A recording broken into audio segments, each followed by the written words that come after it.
அறிவுகள்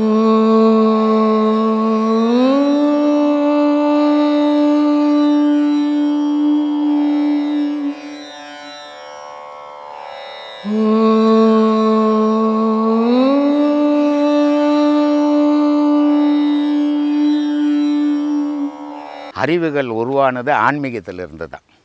ஏன் அப்படின்னா, மனிதர்கள் உருவான உடனே அறிவியல்ன்றது ஒரு 1000 வருஷத்துலேருந்து உருவானது தான் அறிவியல். ஆனால் அதற்கு முன்னாடியே இன்றைக்கி நாள்கள் வகுத்து இருக்குது. ஞாயிறு, திங்கள், செவ்வாய், புதன், வியாழன், வெள்ளின்னு நாள்களை வகுத்து கொடுத்துக்குது. அப்போது இந்த அறிவியலை காட்டி கொடுத்தது ஆன்மீகம்தான். ஏன் ஆன்மீகம் காட்டி கொடுத்ததுன்னா, அன்றைக்கி ஞானிகளுக்கு தனிப்பட்ட திறமைகள் இருந்தது. அந்த திறமையால் அவன் இந்த உடலை இங்கே விட்டு ஆன்மா போய் எல்லா கிரகங்களையும் ஆராய்ஞ்சி அதனுடைய நிலைகள், அதனுடைய குணங்கள் எல்லாத்தையும் வானசாஸ்திரம் அப்படின்ற முறையில் எழுதணும். அதில் தான் அந்த நாள்கள்லாம் குறிப்பிட்டது. அது இன்றைக்கி செவ்வாய் கிரகம் எப்படி இருக்குது, சிகப்பாக இருக்குது அப்படின்றத பத்திரிகையில் இப்போ போட்டு காட்டுறான். ஆனால் அன்றைக்கே அவன் சிகப்புன்னு சொல்லிட்டான். அப்போது அறிவியலுக்கு உதவுனது ஆன்மீகமே. ஆன்மீகம்தான் அதுக்கு அடிப்படையாச்சு. இன்றைக்கி வெள்ளியிலேருந்து ஒரு சத்தம், ஓம்ன்ற ஒரு சப்தம் வருது. இதை ஆதியிலேயே ஞானிகள் சொல்லிட்டான். அறிவியல் இன்றைக்கி தான் கண்டுபிடிக்குது. அறிவியல்ன்றது ஒரு அளவுக்கு உட்பட்டது, ஆன்மீகம்ன்றது அளவு கடந்தது. அதனால் ஆன்மீகத்திலேருந்து தான் அறிவியலே இன்றைக்கி ஆராய்ச்சியே நடந்துன்னு இருக்குது. அதனால் ஆன்மீகம் ரொம்ப முக்கியமானது மனித குலத்துக்கு. கடவுள் நம்பிக்கை என்பது மனித சமுதாயத்திடையே பல்வேறு இன சமுதாய வேறுபாடுகளை உண்டாக்குகின்றது. இதை பற்றிய உங்கள் கருத்து என்ன? கடவுள் நம்பிக்கை பல மனிதர்களை வேறுபடுத்தவே இல்லை. மனிதனுடைய மனம் கடவுளை வேறுபடுத்துச்சு. கடவுள் என்றது உலகம் ஃபுல்லாக ஒரே கடவுள் தான். கடவுளில் ஜாதி, மதம், இனம், ஒரு மதத்துக்கு சார்ந்ததோ ஒரு இனத்துக்கு சார்ந்ததோ கிடையாது. அது எந்த மதத்துக்கும் உறவு கொண்டதும் கிடையாது. ஆனால் மனிதனுடைய மனம் மதம் ஒன்று வச்சுக்கின்னு அவனுக்கு ஒரு அடையாளம் வேணுன்றதுக்காக பல மதங்களை தோற்றி வச்சுக்கின்னு அதுக்கு ஒவ்வொரு கடவுளை குறிப்பிட்டுன்னுக்கிறான். இதை தான் பாம்பன் சாமி ரொம்ப அழகாக சொன்னார் ஒரு பதில்.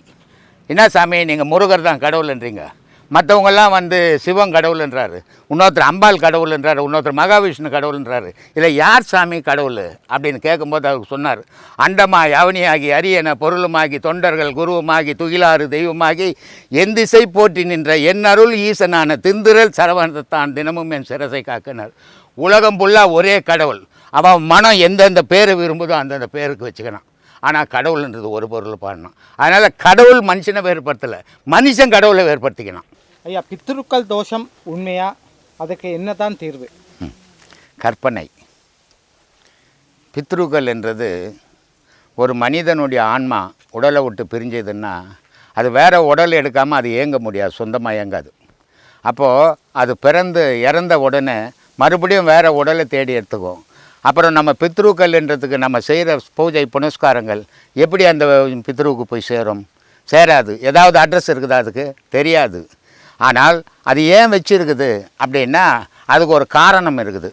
இப்போது என்னுடைய தந்தை இருக்கிறாரு, அவர் இறந்துட்டார். இறந்து எங்கேயோ பிறந்து வாழ்ந்துன்னுக்கிறார் அவர்.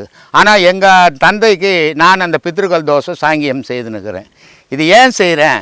இது இந்த பித்ருக்களுக்கு அவங்களுக்காக செய்கிறேன்னா இல்லை. நாளைக்கு நான் இறந்தால் என்னுடைய குழந்தைகள் எனக்கு செய்யணும், அதை செய்து காட்டுறது தான் பித்ருக்கள் தோஷனுடைய சாங்கியம். ஆனால் இறந்த பித்ருவுக்கு ஒரு பயனும் இல்லை. ஏன்னா அவன் எப்போவோ பிறந்து வாழ்ந்துட்டான். அதனால் பித்ருக்கள் தோஷம்ன்றது தேவையற்றது. மனிதன் 3 அறிவோடு வாழறான். தாயினுடைய கர்ப்பத்திலேருந்து தன்னுடைய பலத்தை கொண்டு சக்தியாக வெளியே விடுறான். அதுக்கப்புறம் அவன் ஜீவனாக வளர்றான். அப்புறம் மனம் வந்த உடனே மனுஷன் ஆயிடுறான். மனம் போன உடனே பிணமாக மாறி போகிறான் அப்படின்னு சொன்னேன். 3 அறிவுன்னு சொன்னேன்.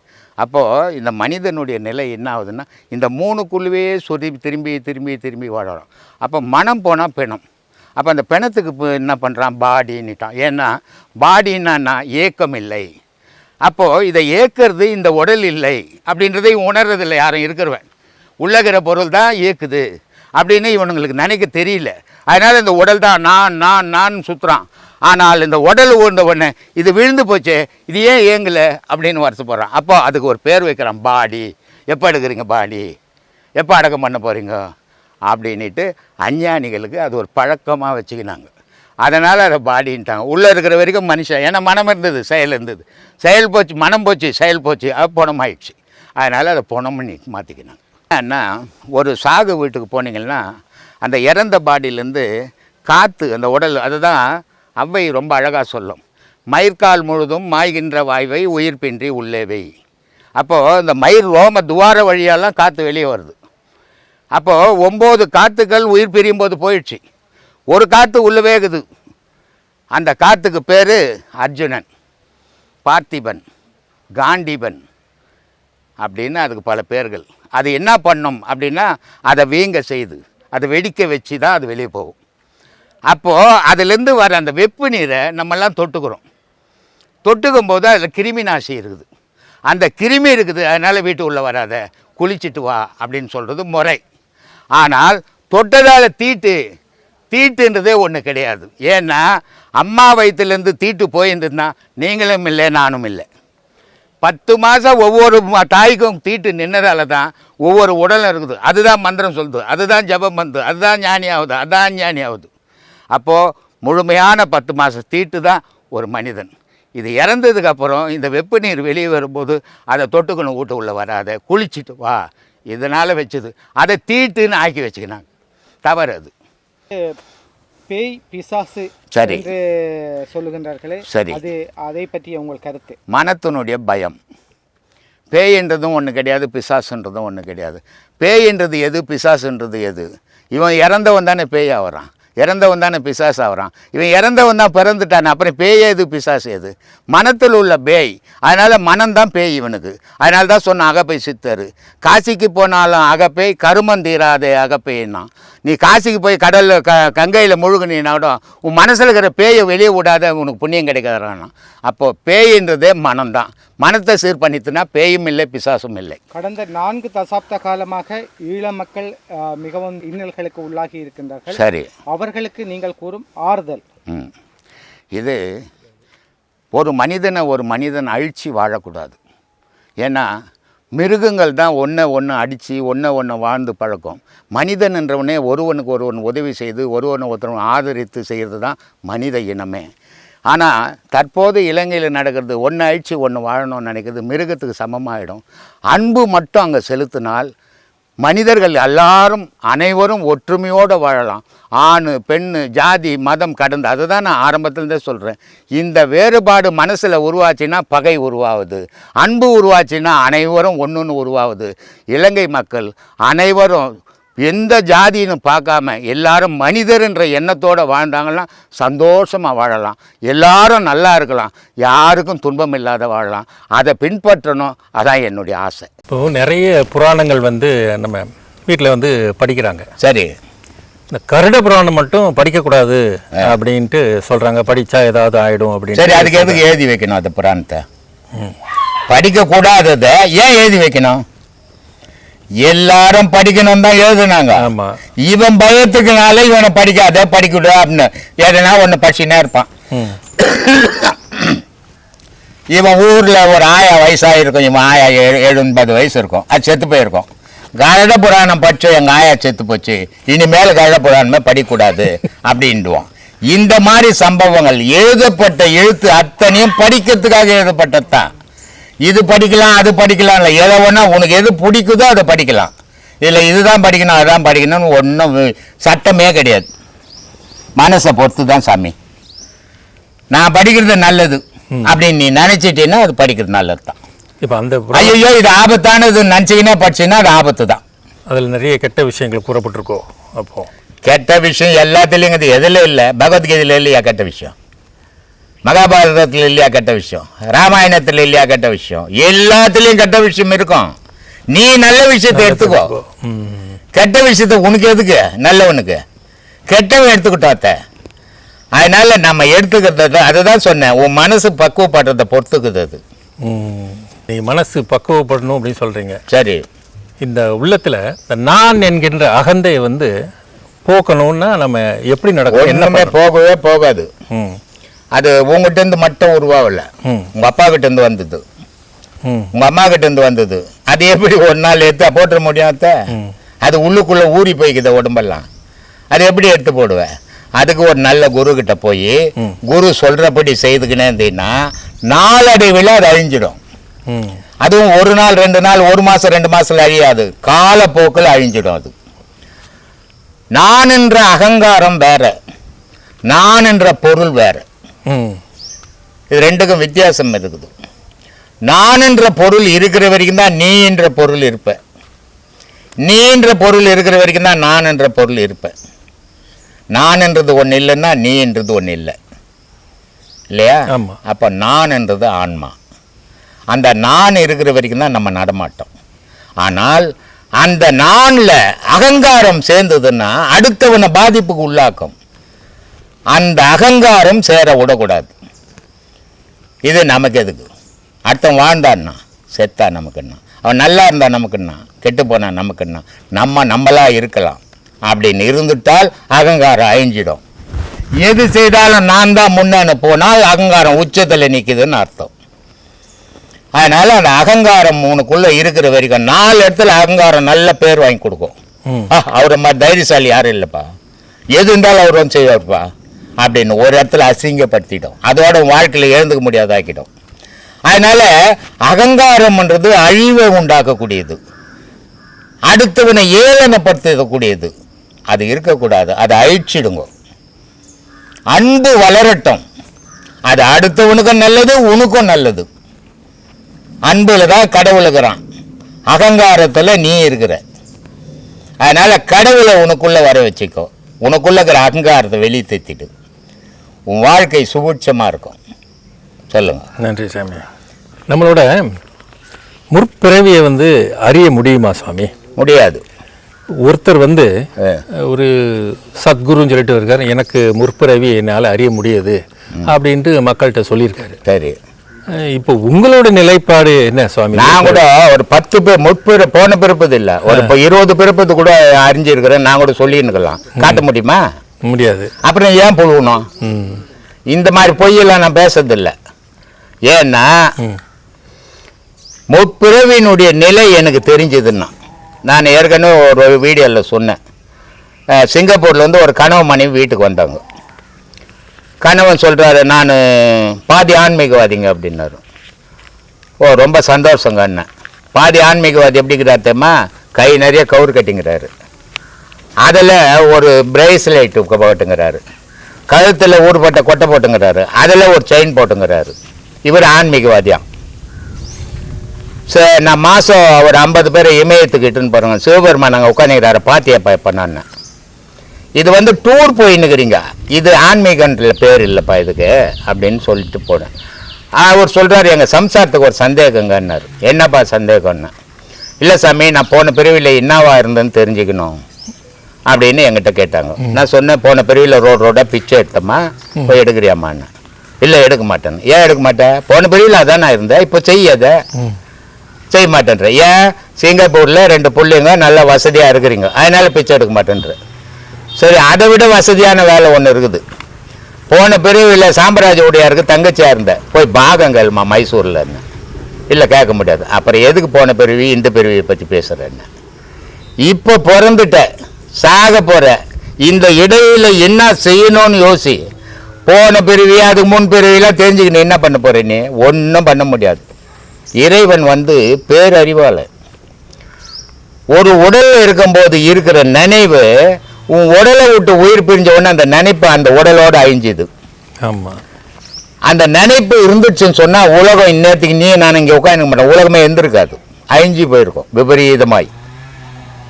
அதனால இறைவன் பெரிய மகான், அவன் அறிவாளி. அவன் இந்த உடல்ல இருக்கிற வரைக்கும் தான் உனக்கு எல்லா நினைப்பும். அந்த உடல் விழுந்ததுன்னா எல்லா நினைவும் மறந்து போடும். மறந்தால்தான் உலகம் வாழும், நினைவு இருந்தால் உலகம் அழியும். அவ்வை சொல்லுது, ஒரு ஞானி போய் அவ்வையை கிட்ட கேட்குறான், அம்மா நான் 3 பிறவியை பற்றியும் தெரிஞ்சுக்கணும், முப்பிறவி பற்றி, அடுத்த பிறவியில் நான் என்ன வாழ போகிறேன் தெரிஞ்சுக்கணும், இந்த பிறவியில் என்ன வாழறேன்னு தெரிஞ்சுக்கணும், போன பிறவியில் என்னவா இருந்தேன்னு தெரிஞ்சுக்கணும். சரிப்பா, இப்போ இந்த பிறவியில் நீ சாமியார் ஆகிட்ட இல்லையா? போன பிறவியில் ஒரு நாட்டுக்கு ராஜாவாக இருந்த, இப்போ நீ ராஜாவா ஆவியா இல்லை ஆன்மீகத்தில் இருப்பியா? இல்லை நான் ஆன்மீகத்தில். அப்புறம் போன பிறப்பை பற்றி எதுக்கு பேசுகிறேன்? அதனால் தேவையற்ற பிரச்சனைகளை பேசி கற்பனையில் உருவாக்குறது இது. எவனாலும் போன பிறப்பை பற்றி தெரிஞ்சுக்கவே முடியாது சாமி. இது ஒரு கற்பனை. ஏதாவது உன் உயிருக்கு அடையாளங்கதா? 1000 பொய் சொல்லிட்டு அதுக்கு அடையாளங்கதா? காட்ட முடியுமா? சொல்லு. முடியாது. முடியாததை ஏன் சொல்லிங்கிற? முடியறத பேசிட்டு போ, செய்யிட்டு போ. சொல்லுங்க. நம்ம இந்த பிறவியில் இருக்கக்கூடிய வாழ்க்கையினுடைய லட்சியம் என்ன? இந்த பிறப்பு எதற்காக சாமி? இது இந்த பிறப்பில் லட்சியம் ஒவ்வொரு மனிதனுக்கும் ஒவ்வொரு வித லட்சியம் உண்டு. ஒரு மனிதன் என்ன செய்கிறா, இந்த உலகத்திலே நான் தான் பணக்காரனாகணுன்ற லட்சியம். இந்த ஊர்லேயே நான் தான் என்னை விட குடிகாரனே இருக்கக்கூடாதுன்ற லட்சியம். இந்த ஊர்லேயே என்ன மாதிரி திருடன் யாருமே இருக்கக்கூடாதுன்ற ஒரு லட்சியம். இந்த ஊர்லேயே என்ன மாதிரி படித்தவன் இருக்கக்கூடாதுன்ற ஒரு லட்சியம். இந்த ஊர்லேயே நான் தான் பெரிய அரசியல் லட்சியம். இப்படி ஒவ்வொரு மனிதனுக்கு ஒவ்வொரு லட்சியங்கள்னு வச்சுன்னுக்கிறாங்க. ஆனால் மனித பிறவியினுடைய லட்சியம் என்னன்னா, எல்லா உலகத்தில் இருக்கிற உயிரினங்கள் மாதிரி நீ ஒரு உயிரினம் இல்லையா? ஆனால் உனக்கும் அந்த உயிரினத்துக்கும் என்ன வித்தியாசம்னா, உனக்கு மட்டும்தான் பாசம், உனக்கு மட்டும்தான் பற்று, உனக்கு மட்டும்தான் ஆசை. மற்ற உயிரினங்களுக்கு கிடையாது. இந்த ஆசை, பாசம், பற்று இது எதுக்காகன்னா இறைவனை பற்றத்துக்காக வந்த உடல் அமைப்பு இது. ஆனால் அதுதான் உன்னுடைய குறிக்கோள், அதுக்காக தான் வந்த. ஆனால் அதை மறந்துட்டு இந்த உலகத்துக்கு மேலே பற்ற வச்சுக்கின்னு குறிக்கோள்னு வாழ்ந்துன்னுக்கிறேன். நான் அரசியலில் பெரிய ஆள், நான் பணக்காரனில் பெரிய ஆள், நான் வியாபாரத்தில் பெரிய ஆள், நான் ரவுடிஸில் பெரிய ஆள், இப்படி அவன் ஒரு குறிக்கோள்னு வச்சா. இது எதுவுமே குறிக்கோள் கிடையாது. குறிக்கோள்ன்றது உன் பிறப்பு இறைவன் அடையத்துக்கு வந்த குறிக்கோள். ஆனால் அதை மறந்து நீ எதையோ செய்துன்னுக்கிற. இதெல்லாம் எவனுக்கும் ஒரு குறிக்கோள் கிடையாது. இப்போ அரசியல் கட்சி, ஒவ்வொரு அரசியல் கட்சிக்கும் ஒரு கொள்கை வகுத்து வச்சுக்கிறாங்க.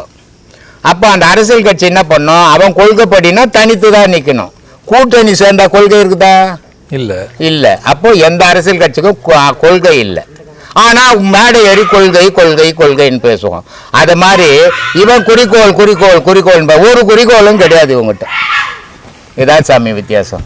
இன்னொரு கேள்வி சாமி, பட்டினத்தார் பாடல்ல இட்டபடி என்றென்றும் இரு அப்படின்னு இட்டபடி இட்டபடி இட்டபடி இட்டபடி இரு அப்படின்னு சொல்லியிருப்பாரு. இட்டபடியே நம்ம எப்படி தெரிஞ்சு இருக்குது, இதுதான் எனக்கு இட்ட பணி அப்படின்னு நான் எப்படி தெரிஞ்சுக்கிறேன்? அவரை கொண்டு போய் என்ன பண்ணுறாங்க, அவர் சும்மா இல்லாமல் ஒரு ராஜா கிட்ட போய் சொல்லிடுறாரு, டேய் உன் பொண்டாட்டிக்கு 2 மனசரானிறாரு. போக வேண்டியதானே சும்மா? ராஜா என்ன சும்மா விடுவாரா? உங்ககிட்ட என்கிட்ட சொன்னாலே நாம் சும்மா இருக்கோம். ஏய் என் பொண்டாட்டிக்கு 2 மனசா உனக்கு தெரியுமா அப்படின்னு அவனை போய் வெட்ட போவோம். அப்போ ராஜா சும்மா விடுவாரா? என் மனைவிக்கு 2 மனசுன்றியானே, உன்னை தூக்கி கருமரம் ஏற்றுறான்னு ஏற்றி விட்டுறாரு. ஜெயிலில் தூக்கி போட்டுறாங்க.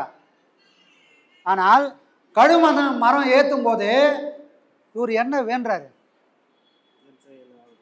என் செயலாவது யாதும் ஒன்றும் இல்லை, இனி தெய்வமே நின் செயலை என்று உணரப்பெற்றேன். இதுதான் சாமி இட்ட பணி. நான் சாகணும் நீ முடிவு பண்ணாதான் நான் சாப்பேன். நீ முடிவு பண்ணலன்னு சொன்னா இந்த ராஜா கொடுக்குற தண்டனை மரணத்தை கொண்டு வராது. எது நடந்தாலும் இது உன் செயலன்றி வேற ஒருத்தரால் பண்ண முடியாதுன்னு சாஷ்டாங்கமா இறைவனோட பணிஞ்சதுனால என்னாச்சு, அந்த கழுமரம் எரிஞ்சு இவரோட மரண தண்டனை அங்கே ரத்தாகுது. எந்த ராஜா இவருக்கு மரணத்தை கொடுக்கணும்னு போனானோ அந்த ராஜாவே எப்போ உன்னை விட்டா எனக்கு ஆளே கிடையாதுன்னு சீடனா போயிட்டான்.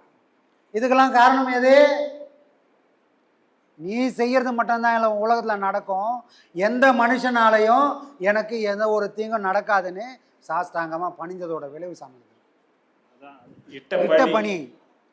நீ சொன்ன வேலையை தவிர என்னால நான் ஒன்றும் செய்யல. ஆமா, இந்த மரணம் நீ கொடுத்ததுன்னு நான் நினைச்சிட்டேன்னு சொன்னா நீ அப்படியே எடுத்துக்கிறேன் அப்படின்னு சாஸ்தாங்கமா அங்கே பணிஞ்சதோட விளைவு மரணத்தை கொடுத்தவனே தன்னுடைய சீடனாக்கி அவர் காலம் ஃபுல்லாக போறான். இன்னொரு கேள்வி சாமி, பிரம்ம ராட்சசர்னா யாரு? நல்ல கேள்வி சாமி. யாரா பார்த்துக்கிறோமா? பேயை கூட சிலர் பார்த்துக்கிறேன்னுறாங்க, பிசாசை பார்த்துக்கிறேன்னாங்க. பிரம்ம ராட்சசனை யாராவது பார்த்தாங்களான்னா யாரும் பார்க்கல. அப்போ அது யாரு? ஒரு கலையை ஒருத்தர் கற்றுக்கினாரு. அந்த கலை இறைவன் மூலியமாவோ குரு மூலியமாவோ ஒருத்தர்கிட்ட இருந்து ஒருத்தர் வந்துருச்சு. அந்த கலையில் பாண்டித்யம் ஆயிட்டேன் அப்படின்னு சொன்னால் அந்த கலையை தான் போகிறதுக்குள்ள யாருக்காவது அதை தெரியப்படுத்திட்டு போயிடணும். அப்படி தெரியப்படுத்தாமல் இந்த கலை மட்டும் என்னை மட்டும் காப்பாற்றினா போதும் அப்படின்னு யாரெல்லாம் தான் வாழ்நாளில் வாழறாங்களோ அவங்களாம் யாராக போவாங்கன்னா பிரம்ம ராட்சசனாக போவாங்க. ஏன்னா ஒரு கலை ஒரு ஞானம்ன்றது ஒருத்தர்கிட்டேருந்து இன்னொருத்தர்கிட்ட போகணும். அந்த கலை அவங்களால உருவாக்கப்பட்டதாக இருக்கணும். இப்போ நானே சுயமாக அனுபவிச்சு ஒரு விஷயத்தை உருவாக்கிட்டு நான் அதை யாருக்கிட்டையும் சொல்லாமல் போயிட்டேன்னு சொன்னால் நான் கண்டிப்பாக யார் ஆவேன்? பிரம்ம ராட்சசனா ஆவேன். புரியுதுங்களா? அப்போது ஒரு ஞானம்னா அதை இன்னொருத்தருக்கு கொடுக்கணும், ஒரு கலைனா அதை இன்னொருத்தர்கிட்ட தெரியப்படுத்தணும். அப்படி போனால் அவனுக்கு முக்தி நிச்சயம். மற்றவங்க எல்லாரும் பிரம்ம ராட்சசனா ஆயிடுவாங்க. இப்போ தேவராயர் பாடலில் வந்து பெண்களை தொடரும் பிரம்ம ராட்சசரும் அப்படின்னு சொல்லியிருக்காங்க. அது அவங்கள இவங்களும் ஒன்றா? அதுதான் பிரம்ம ராட்சசனா இவங்க தான். ஒரு ஞானத்தை அடுத்தவங்களுக்கு கொடுக்காம தனக்கு மட்டும் போதும்பா அப்படின்னு யாரெல்லாம் வாழ்ந்தாங்களோ, இந்த ஞானம் தன்னை மட்டும் காப்பாற்றினா போதும்னு யாரெல்லாம் வாழ்ந்தாங்களோ அவங்கெல்லாம் கரை சேராமல் இந்த மாதிரி பிரம்ம ராட்சசனா ஆயிடுவாங்க. அவங்க யாரை தேடி போவாங்கன்னா இந்த மாதிரி பெண் போனால் பின்னாடியே போவாங்க, ஒவ்வொருத்தர் விதமாக போவாங்க. நக்கீரர் இருந்தார். நக்கீரர் என்ன பண்ணுறாரு? இறைவனை தேடி பயணம் பண்ணுறாரு. வழியில் ஒரு மரம் இருக்குது. அந்த மரம் ஒரு ஆத்தோரமாகுது. அந்த மரம் நடுவில் என்ன பண்ணுறாரு? மரத்தை இடையில போய் இலைப்பாடுறாரு. இலைப்பாறும்போது அந்த மரத்துலேருந்து ஒரு இலை வந்து விழுது. அந்த இலை என்ன பண்ணுதான்? ஒரு பக்கம் மீன் போய் அதை இழுக்குது, பாதி இலம் தங்கமாக போச்சு, மீன் இழுக்குது. ஒன்று கரையிலேருந்து ஒரு பொருள் இழுக்குது. இப்படி மாற்றி மாற்றி 2 பொருளும் இருக்குது. இது என்னடா? இது மரத்துலேருந்து ஒரு இலை வந்தது, ஒரு பகுதி தங்கம் மாதிரி சொல்லிக்குது, ஒரு பொருள் சாதாரணமாக இருக்குதுன்னு அவர் யோசிக்கிறார். ஒன்று ஒரு பொருள் இழுக்குது, இன்னொன்று ஒரு கரையில் இழுக்குது. இதுக்கு என்ன காரணம் இருக்கும்போது அப்போ ஒரு கேள்விகள் வருது. யார்? பிரம்மராட்சசன் கேட்குறான் கேள்வி. அந்த கேள்விக்கு பதில் சொல்ல முடியல. யாரால? நக்கீரரால் பதில் சொல்ல முடியல. அப்போ என்ன பண்ணுறான்? 999 பேர் எடுத்து போய் ஏற்கனவே இதே மாதிரி கேள்வி கேட்டு அவன் அடைச்சிட்டான். எதுக்காகனா இந்த பிரம்மராட்சசனா இருந்து இதில் விடுதலை ஆகணும்னா நீ 1000 பேரை பலி கொடுக்கணும். கடைசியாக வந்தவர் யார்? நக்கீரர் வந்து மாட்டிக்கினார். அப்போ 1000 பேரை வந்து சேர்ந்துட்டாங்க. அப்போ அவங்க என்னப்பா, இது வரைக்கும் நான் வந்தது கூட எனக்கு கஷ்டமாக தெரியல, நீ 1000வது ஆளாத வந்துட்ட. 999 பேரும் யாரை திட்டுறாங்க? நக்கீரரை திட்டுறாங்க. இவ்வளோ நேரம் நான் எங்கன்னா யாராவது என்ன விடுதலை பண்ணுவாங்கன்னு தைரியமாக இருந்தேன், நீ வந்தவொடனே எனக்கு தெரிஞ்சு போச்சு, எங்கள் கதையெல்லாம் முடிய போகுதுன்னு நக்கீரரை திட்டுறாங்க. அப்போ நக்கீரர் என்ன சொல்கிறாரு? யாரும் பயப்படாதீங்க அப்படின்னு முருகனை குறித்து பாடலாக படிக்கிறாரு. அந்த பாடல் தான் இது, திருமுருகாற்றுப்படை. எந்த நேரத்தில் வந்தது? தான் உயிர் போயிடும்னு எப்போ தோணுச்சோ அப்போ இறைவனை குறித்து நக்கீரர் பாடினது தான் திருமுருகாற்றுப்படை. அதுக்கப்புறம் தான் இறைவன் பிரதேசமாகி இவனுக்கும் முக்தியை கொடுத்து இவங்க எல்லாரையும் விடுதலை பண்ணுறான். யார்? முருகன். புரியுதுங்களா? இதில் ஞானம்ன்றது இவ்வளோ விஷயங்குது சாமி. பிரம்மராட்சசனா யார்? தன்கிட்ட இருக்கிற அந்த பொக்கிஷத்தை அடுத்தவங்களுக்கு கொடுக்கணும். கொடுக்காம யார் போனாலும் இது ஞானம் மட்டுமா அப்படின்னா ஞானம் மட்டும் கிடையாது. தன்கிட்ட அளவு கடந்த செல்வம் இருக்குது, அதை தான் ஒன்றே சாப்பிட்டுக்கிறான் அப்படின்னா அவனும் கூட பிரம்மராட்சசனா போவான். பிராமணனுக்கு ஒரு நியதி இருக்குது சாமி. தான் பசிக்காக அவன் அடுப்பு பற்ற வைக்கக்கூடாது. அவன் ஏன் பிச்சை எடுத்து சாப்பிடணும்? ஒரு தனி ஆளாக இருந்தால் அவனுக்காக அவன் அடுப்பையே பற்ற வைக்கக்கூடாது. அடுப்பை பற்ற வச்சு அவன் வரைக்கும் அவன் சாப்பிட்டான்னா அவனும் கூட பிரம்மராட்சசனா ஆவான். அப்போ நான் தனியாக இருக்கிறேன், நான் அடுப்பை பற்ற வச்சு சாப்பிட்றேன், ஆனால் நான் தனியாக சாப்பிடக்கூடாது. நான் தனியாக சாப்பிடாம அதில் கிடைக்கிற ஒரு பொருளையோ சாப்பாடோ ஏதோ ஒன்று இன்னொரு உயிர் சாப்பிட்ற அளவுக்கு நான் கொடுத்துட்டு தான் நான் சாப்பிடணும். அவன் சாப்பிடாம நான் சாப்பிடக்கூடாது. சாப்பிட்டால் என்ன ஆகுன்னா எனக்கும் அந்த பிரம்மராட்சசனா ஆகக்கூடிய அந்த நிலை ஏற்படும். அப்போ என்ன அர்த்தம்? இதெல்லாம் யாரும் சுயநலமாக வாழக்கூடாது. சுயநலமாக வாழக்கூடிய எல்லாருக்கும் இப்படி ஒரு நிலை வாழ்க்கும் சாமி. எனக்குள்ளதை தக்க வச்சு எல்லாத்தையும் நான் பார்த்துக்க, என்னை நம்பினவங்களுக்கு இருப்பேன்னு சொல்லிட்டு அது இந்த உலக வரைக்கும் இருக்க வரைக்கும் அவரோட இது இருக்கும். ஆமாம். ஆனால் அதுக்கு உதாரணமாக நான் ஒன்று சொல்கிறேன்யா. நேற்று வரைக்கும் மெட்ராஸில் யாரும் சூரியனை பார்க்கல, இன்னைக்கு பிரகாசமாக பார்க்குறாங்க. அதுக்குண்டான அவர் எல்லாமே அவருக்குள்ள அடக்கன்றதை சொல்லாமல் சொல்கிறாரு. கண்டிப்பாக. எங்கள் வீட்லேயே ஒரு விஷயம் நடந்தது. ஒரு ஆப்ரேஷன் பண்ணணும்னு சொல்லிட்டு இட்டுட்டு போனவங்களுக்கு அதுக்கப்புறம் ஐயாக்களை சொன்னதுக்கப்புறம் ஆப்ரேஷன் வேணால் எல்லாம் நல்லா இருக்குன்னு சொல்லி வெளியே அனுப்பிச்சிட்டாங்க. இந்த அற்புத அதிசயம் எங்கே நடக்கும்? இதுதான் இது கடவுளை நம்ம சுத்தி இருக்கிறவங்க கிட்டே நடக்குது இந்த விஷயம். உண்மையா ஐயாவை நடக்கும். நம்பினா கண்டிப்பா ஒரே வார்த்தை சொன்னேன், நீங்க இருக்கீங்க, நீங்க பாத்துக்கங்க அப்படின்ற ஒரு வார்த்தை தான் சொன்னேன். இன்னைக்கு ஆப்ரேஷன் வேணா வீட்டுக்கு போவேன் அப்படின்ற அளவுக்கு சொல்லி அனுப்பிச்சிட்டாரு. நீங்க சொல்றீங்க இறைவனே கடவுளா வருவார், கடவுளே இறைவனா, எல்லாமே ஒட்டுமொத்தமா எங்களுக்கு வந்திருக்காரு கிடைச்சிருக்கு. வந்திருக்காரு. இது எங்களுக்கு ஒரு பாக்கியம், அது ஒரு பொக்கிஷம். இது சொல்லணும். கண்டிப்பா கண்டிப்பா கண்டிப்பா. குருவே தெய்வம், கண்டிப்பா தெய்வமே குரு. கண்டிப்பா. எங்க கேட்டா கிடைக்குமோ அங்க போய் கேட்கணும். இல்ல இந்த அதிசயம் அது இந்த கலியுகத்துல இப்படி நடக்குதுன்றது பெரிய பெரிய விஷயம். விஷயம். அது வந்து இங்க சேர்ந்தவங்கள எல்லாருமே ரொம்ப பாக்கியசாலிங்க. அதுதான் நான் சொல்றேன். கண்டிப்பா கண்டிப்பா. ஏன்னா இப்போ இந்த மாதிரி அதிசயங்கள்லாம் நாம வந்து யாரோட வாழ்க்கை வரலாறு படித்தோம்னா நமக்கு தெரியும். அந்த மகான் இந்த மாதிரி அதிசயம் பண்ணியிருக்காரு, இந்த மகான் அந்த மாதிரி அதிசயம் பண்ணியிருப்பாருன்னு படித்து தான் தெரிஞ்சிருக்கும். ஆனால் நம்ம கூடவே ஒருத்தர் ரத்தமும் சதையுமா இருந்துக்குன்னு இவ்வளோ பெரிய அதிசயத்தை நமக்கு கண்ணு முன்னாடியே பண்ணி காட்டுறாரு. கூடுமான வரைக்கும் ஐயாவோட வீடியோ பார்க்குறவங்க ஐயாவை சரணாகதி அடைங்க, எல்லா நன்மையும் உங்களுக்கு கிடைக்கும். நன்றி. ஆத்மா. கண்டிப்பாக கண்டிப்பாக. ஜாதகம் ஜோசியம்னாங்க, இது யார் பாப்பா? நான் ஒரு கோடீஸ்வரன், எனக்கு வந்து கஷ்டமே இல்லை, நான் தேடி போகிறதுக்கு எனக்கு எந்த தேவையும் இல்லை, நான் உக்காஞ்சதுலேருந்து எல்லாத்தையும் என்னால் அனுபவிக்க முடியும்னா நான் போய் ஜாதகம் ஜோசியம் பார்ப்பேனா? எனக்கு தான் எல்லாமே இருக்குது, எல்லா வசதியும் இருக்குது, பார்க்கவே மாட்டேன். அப்போ யார் அதை தேடி ஓடுவா? யார் கஷ்டப்படுறாங்களோ, யார் அடுத்து காலை வைக்கிறதுக்கு பயப்படுறாங்களோ அவங்க எல்லாம் போகக்கூடிய இடம் எதுனா இந்த ஜாதகம் ஜோசியத்தை தேடி தானாக போயிடுவாங்க. ஏன்னா எதை செஞ்சால் என் பிரச்சனைக்கு ஒரு விடிவு கிடைக்குன்னு தெரியல. அப்போ என் பிரச்சனைக்கு வழி எதுன்னு தேடி ஓடுற எல்லா கூட்டமும் எங்கே இருக்கும்? கஷ்டத்தில் இருக்கிறவங்க மட்டும்தான் ஜாதகம் ஜோசியம்னு போவாங்களே தவிர நல்ல நிலையில் இருந்துட்டால் யாரும் அதை தேடி போக வேண்டிய அவசியமே இல்லை.